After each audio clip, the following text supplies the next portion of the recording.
જ્યાં સુધી માફી નહીં માંગે ત્યાં તમે દેખી શકો આખા ગુજરાતમાં સામાજિક સંગઠનો કોંગ્રેસ પાર્ટીના 100 આગેવાનો આવેદનપત્ર આપી રહ્યા છે અને હજી પણ જ્યાં સુધી આમાં માફી નહીં માંગે ત્યાં સુધી પણ વિરોધ કરતા. જગદીશ વિશ્વકર્માનું એક નિવેદન અને નિવેદનને ગુજરાતની રાજનીતિમાં એક અલગ ગરમાવો લાવી દીધો છે.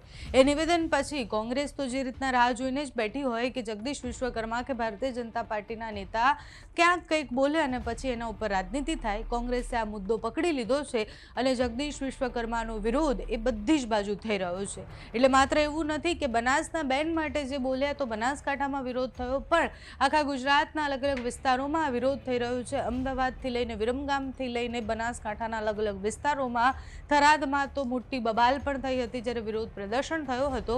ગઈકાલે બનાસકાંઠામાં આવેદનપત્ર આપવાનો કાર્યક્રમ હતો. કોંગ્રેસ સમિતિ દ્વારા બનાસકાંઠાના કલેક્ટર કચેરીએ બધા પહોંચ્યા હતા. ચંદનજી ઠાકોરથી લઈને ગુલાબસિંહ રાજપૂત અને ત્યાંના સ્થાનિક બધા જ નેતા હાજર હતા અને પછી આવેદનપત્ર આપવામાં આવ્યું. આવેદનપત્રમાં સ્પષ્ટ લખવામાં આવ્યું છે કે બનાસની બેનનું અપમાન અમે સહન નહીં કરીએ અને જગદીશ વિશ્વકર્માએ માફી માંગવી પડશે. હવે જગદીશ વિશ્વકર્મા આ વિષય પર ક્યારે બોલે છે જોવાનું રહ્યું, પણ અત્યારે તો અલગ અલગ વિરોધના જે વિડીયો સામે આવ્યા તેના પર નજર કરીએ. ગઈકાલે જ્યારે કોંગ્રેસના નેતા બનાસકાંઠા પહોંચ્યા હતા ત્યારે શું થયું તે જુઓ. બનાસકાંઠા જિલ્લા કોંગ્રેસ સમિતિ દ્વારા કલેક્ટરશ્રીને આવેદનપત્ર આપવામાં આવ્યું છે. જે રીતે જીતના ઉમાદમાં ભાજપના પ્રદેશ પ્રમુખ દ્વારા જે વાણી વિલાસ કરવામાં આવ્યો અને બનાસકાંઠાના સાંસદના ઉપર અભદ્ર ટિપ્પણી કરવામાં એના વિરોધમાં આજે સૌ અમે કાર્યકર્તાઓ આગેવાનો ભેગા થઈને એને આવેદનપત્ર આપ્યું. જગદીશ વિશ્વકર્મા માફી માંગે.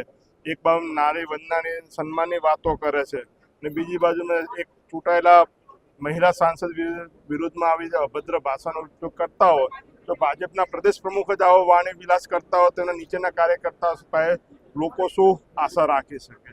એટલે એના વિરોધમાં અમે સૌને આવેદનપત્ર આપવા માટે આવ્યા છીએ. જ્યાં સુધી માફી નહીં માંગે ત્યાં તમે દેખી શકો આખા ગુજરાતમાં સામાજિક સંગઠનો કોંગ્રેસ પાર્ટીના 100 આગેવાનો આવેદનપત્ર આપી રહ્યા છે અને હજી પણ જ્યાં સુધી આમાં માફી નહીં માંગે ત્યાં સુધી પણ વિરોધ કરતા રહે. જે રીતે સ્થાનિક સ્વરાજ્યની ચૂંટણીમાં રૂપિયાના થેલા, દારૂના કન્ટેનરો, ધાક ધમકી, પ્રશાસનનો દુરુપયોગ કરી અને મતદારોનું જે દિલ જીતવું જોઈએ દિલ જીત્યા વગર એમને નિમ્ન કક્ષાના ષડયંત્રો રચી અને જે સત્તા હાંસલ કરી છે, સત્તાના અભિમાનમાં એ સત્તામાં પાગલ જેવું મગજ થઈ ગયું છે. વ્યક્તિ જે ગુજરાત ભારતીય જનતાના પ્રદેશ અધ્યક્ષે જે વાણી વિલાસ નિમ્ન કક્ષાનું કર્યું છે, નારીની વંદનાની વાતો કરતા, નારી સંરક્ષણની વાતો કરતા જગદીશ પંચાલે જે બનાસકાંઠામાં નિવેદન આપ્યું છે એ નિવેદનના પ્રત્યાઘાત સમગ્ર ગુજરાતમાં સર્વ સમાજમાં છે. ખાસ કરીને ગુજરાતની નારીનું અપમાન કર્યું છે. ત્યારે કોંગ્રેસ પક્ષ દ્વારા અમારા સ્થાનિક ધારાસભ્યો, જિલ્લા સંગઠનના પ્રમુખો, જિલ્લા પંચાયતના પૂર્વ પ્રમુખો, બનાસકાંઠા જિલ્લાના અગ્રણી આગેવાનોએ આજે માન્ય કલેક્ટર શ્રી હાજર નહોતા પણ આરએસી સાહેબને આવેદન આપી અને વિનંતી કરી છે કે આ જે નિમ્ન કક્ષાની વાણી વિલાસ થઈ રહ્યો છે વાણી વિલાસને રોકવામાં આવે અને જગદીશ પંચાલ માફી માંગે. આવેદનપત્ર અત્યારે અમારે આપવાનું થયું, આખા ગુજરાતમાં અલાયા છે. કાલે થરાદમાં પણ અપાયું, દાંતીવાડા અપાયું, આજે અહીં બનાસકાંઠામાંથી અપાયું છે. કારણ કે જ્યારે સત્તામાં ચકનાચૂર હોય કોઈ પણ નેતા અને વાણી વિલાસ ગુમાવે, વાણીને મા સરસ્વતી જીવ ઉપર બેઠેલા છે એની જગ્યાએ ગમે તે અપમાનજનક વાતો કરે અને છેક જ્ઞાનીબેન એટલે બનાસકાંઠાના સાંસદ અને આખા ગુજરાતના નેતા બનાસની બેન સૌ સન્માનની નજરે જુએ છે. એની જગ્યાએ એક મોટા પક્ષ ગણીએ આપણે આટલા વર્ષોથી સત્તામાં છે ત્યારે, અને એના પ્રમુખ એવું કહેતા હોય કે એમના પાલવમાંથી અમે ખેંચી લીધી. અરે સાહેબ, તમે થોડું ભાન રાખો. તમે કદાચ એવું કીધું હોત કે હાથમાંથી લઈ લીધી હોત તો અમને અફસોસ નહોતો, પણ તમે પાલવ સુધી પહોંચ્યા.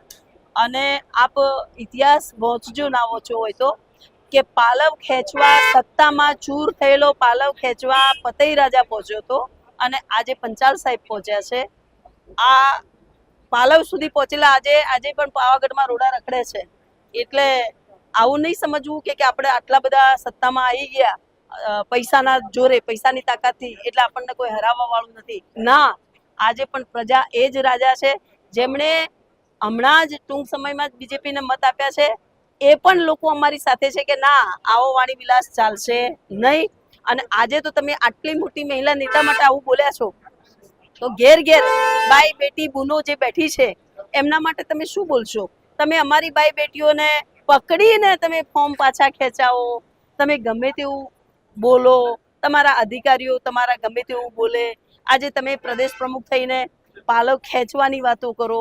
આ કોઈ સિસ્ટમ નથી, આ રીત નથી. આ ભારત, તમે ભારત દેશમાં રહો છો, એ ભારતને માતા તરીકે અને ભારત માતા કી જય આપણે બધા કહીએ છીએ, ત્યારે આવો વાણી વિલાસ યોગ્ય નથી. અને એમને આ બાબતે ખૂબ વિચારવું જોઈએ. ફરીથી આવું એમનાથી ન બોલાય એવી તાકીદ એમનો પક્ષ કરે એ પણ જરૂરી છે. અને ગુજરાતની જનતા એવું ઈચ્છે છે કે તમારે આ બાબતે માફી માંગવી જોઈએ.